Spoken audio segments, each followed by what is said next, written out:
Good evening बच्चों, कैसे हो सब लोग। हम बात कर रहे थे ज्योग्राफी के बारे में क्लास 8 के लिए। तो हमने देख रहे थे सॉइल, लैंड, प्राकृतिक वनस्पति, वाटर फॉर्मेशन, सब के बारे में हमने बात की थी। लास्ट क्लास में हम बात कर रहे थे कहीं ना कहीं लैंड की। लैंड बेसिकली होता क्या है, इसको बोल रहे थे अपन हिंदी में भूमि। ये क्या होता है, कैसे बनती है, क्या इसके उपयोग है, कैसे इसको कंजर्वेट किया जा सकता है, कैसे बचाया जा सकता है और कैसे इसका मैक्सिमम यूटिलाइजेशन किया जा सकता है अपनी चीजों के लिए बनाने के बारे में। तो इसी चैप्टर में अगले क्रम में हम आगे पढ़ने वाले हैं सॉइल के बारे में। सॉइल को हिंदी में बोलते हैं हम मृदा या मिट्टी।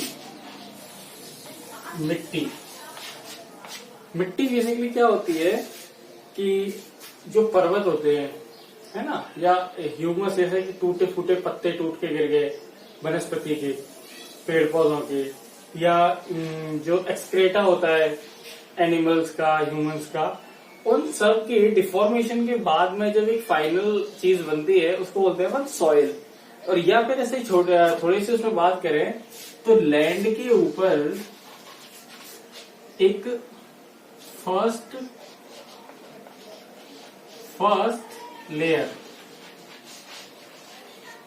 लेयर लैंड के ऊपर यानी जमीन के ऊपर जब भी हम देखते हैं, जो पहली लेयर जो होती है उसको अपन क्या बोलते हैं, सॉइल बोलते हैं, मिट्टी बोलते हैं। आपने देखा है, ऐसी कोई बहुत बड़ी नई बात नहीं है, लेकिन इसमें बात नई क्या है कि ये जो सॉइल की लेयर बनने में बहुत लंबा टाइम लगता है। जैसे बात करें तो अगर 1 सेंटीमीटर बनने में अराउंड 100 साल लग जाते हैं। 1 सेंटीमीटर यानी क्या है, ये जमीन के ऊपर ये वाली जो इसकी जो हाइट डेप्थ है वो कितनी है, 1 सेंटीमीटर। ये वाली जो डेप्थ है इसकी, ये 1 सेंटीमीटर डेप्थ है। तो 1 सेंटीमीटर डेप्थ की लेयर बनने में पृथ्वी के ऊपर ऑलमोस्ट 100 ईयर्स के अराउंड लग जाते हैं। ठीक है, सॉइल के बारे में क्यों पढ़ते हैं, क्योंकि सॉइल से ही हर चीज डिपेंडेंट होती है। अगर सॉइल कंडीशन अच्छी है तो वहां पर एग्रीकल्चर कैसा होगा, सॉइल कंडीशन ऐसी है तो वहां रिवर्स कैसी होगी, सॉइल कंडीशन अगर अलग तरीके की है तो वहां पर चट्टान होगी, पर्वत होगा, या पहाड़ होगा, या नदियां होंगी, या पठार होगा।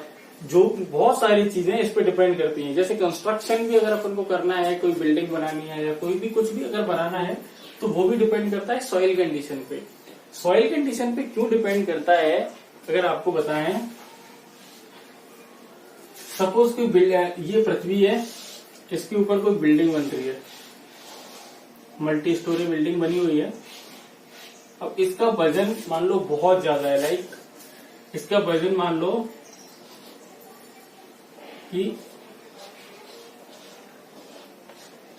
5 लाख केजी, ये इस बिल्डिंग का वजन है।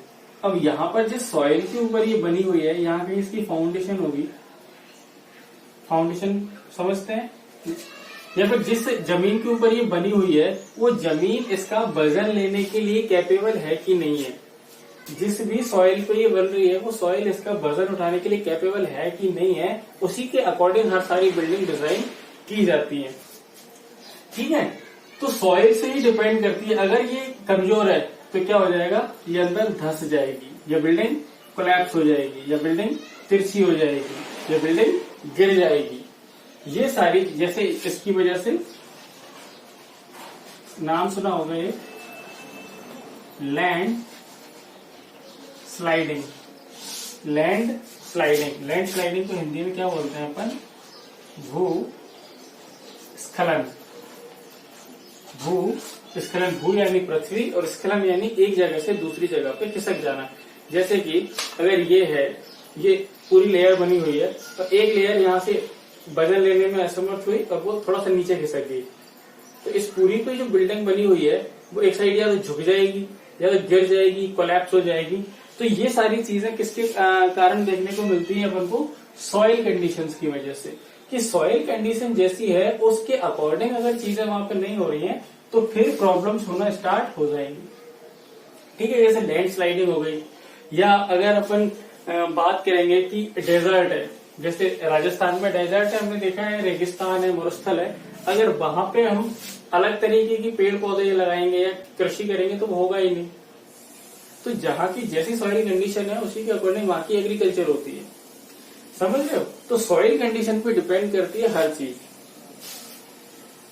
बेसिकली अगर देखा जाए इंडिया में कि कौन कौन सी सॉइल मोस्टली पाई जाती है, तो सबसे पहले या सबसे ज्यादा पाई जाती है एलुवियल, एलुवियल सॉइल, इसको हिंदी में बोलते हैं जलोढ़ मृदा।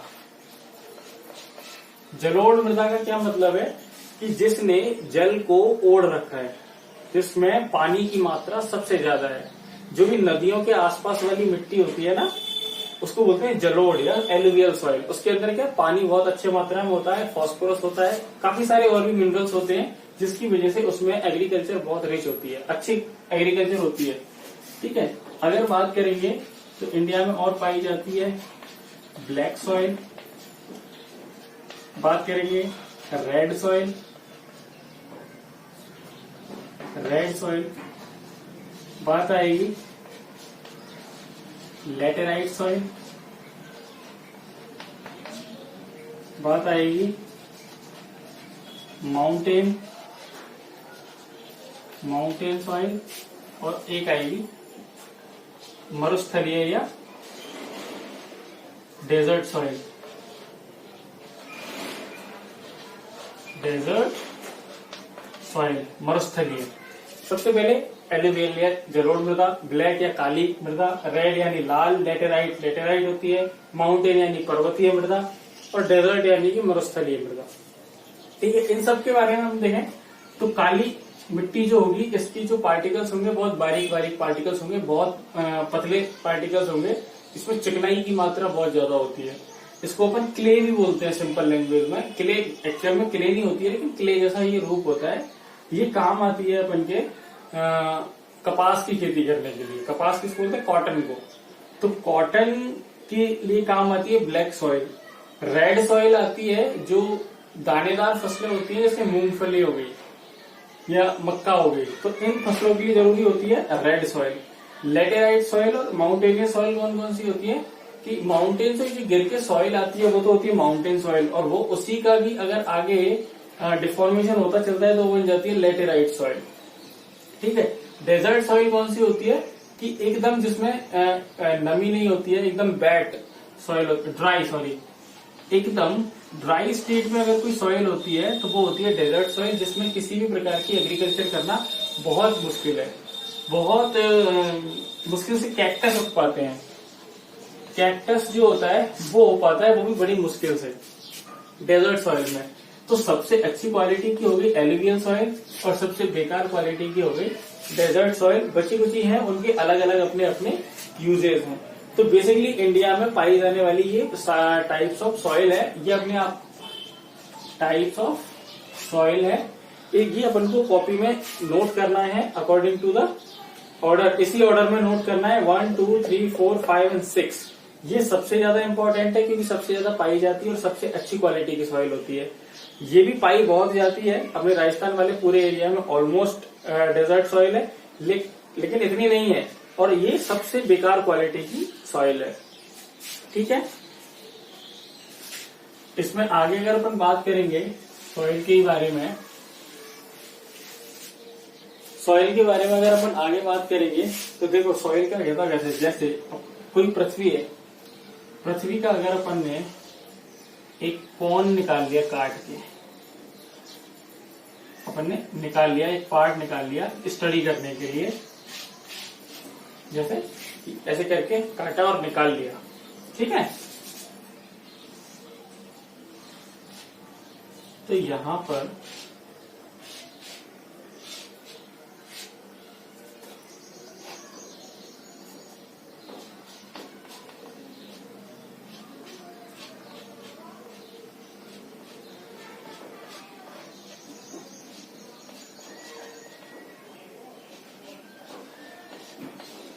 ये क्या है, ये यहाँ पर पेड़ पौधे वगैरह और वनस्पति वगैरह या घास वगैरह ये लगा हुआ है। इसको अगर, और ये वाली जो लेयर है, इसको सबसे पहली लेयर जिसके बारे में अपन बात कर रहे थे, जो अपन को आंखों से दिखती है, इसको बोलते हैं अपन ह्यूमस। ह्यूमस वाली लेयर होती है ये, ठीक है। इसके बाद में अगर इसकी बात करेंगे, ये होती है क्ले। क्ले होती है, इसको हिंदी में बोलते हैं अपन, एक तो बोलते हैं बालू और या बोलते हैं गाद। इसी के और भी काफी सारे नाम होते हैं, अलग अलग फॉर्मेशन उनकी बदल जाती है, जैसे उसमें एक चीका हो जाती है, पंख हो जाती है, लेकिन वो अपने काम की बात नहीं है। अपन को देखना है कि ह्यूमस सबसे ऊपर वाली, उसके नीचे बहुत बारीक कणों वाली मिट्टी होती है, जिसमें पानी को अपने अंदर रखने की जो कैपेसिटी होती है वो बहुत अच्छी होती है, ठीक है। इसके बाद में अगर अपन बात करेंगे, ये वाली जो सॉइल होगी, ये कौन सी सॉइल होगी, जो कि रॉक्स की डिफॉर्मेशन से जो बनती है ना, रॉक्स के डिफॉर्मेशन से बनने वाली सॉइल होगी इसके नीचे। और ये वाली जो सॉइल होगी, ये होगी, इसको बोलते हैं वैसे फादर सॉइल, क्योंकि इसी के हिंदी में बोलते हैं जनक मृदा। इसी के कारण से ये सारी चीजें बनती हैं, इसी के डिफॉर्मेशन होने से ये सारी चीजों का, ये सारे तरीके की सॉइल का फॉर्मेशन होता है, ठीक है। सबसे इम्पोर्टेंट है ये वाली और ये वाली, दोनों नंबर की, ठीक है।